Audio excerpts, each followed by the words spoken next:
Hello दोस्तों, Bhojpuri industry में लगातार धमाल मचाने वाले हमारे भोजपुरी का हीरा स्टार टुनटुन लाल यादव का एक बहुत ही ब्लॉकबस्टर होली सॉन्ग गाना गया, जिस गाना का नाम है धारा 302।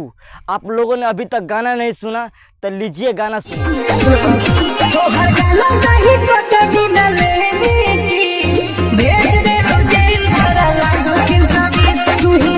दोस्तों, आप लोगों ने गाना सुन लिया। क्या गाना है, बहुत ही ज़बरदस्त तरीके से इस गाना को शूट किया गया है। दोस्तों, इस गाना के सिंगर हैं टुनटुन लाल यादव और इस गाना के गायिका हैं खुशी कक्कर, और इस गाना में जो मॉडल काम कर रही है उनका नाम है नीतू यादव। क्या एक्टिंग किया है बहुत ही ज़बरदस्त तरीके से। दोस्तों, ये गाना आपको मिलेगा कहाँ, दिलीप फिल्म पर यह गाना आया है और एक दिन में लगभग 13 लाख व्यू आ गया है। आप लोग देख सकते हैं स्क्रीन पर तस्वीर, एक दिन में 13 लाख व्यू आ गया है। दोस्तों, इस गाना के बारे में आप लोग का क्या कहना है नीचे कमेंट बॉक्स में बताइए, और वीडियो देखने के लिए धन्यवाद।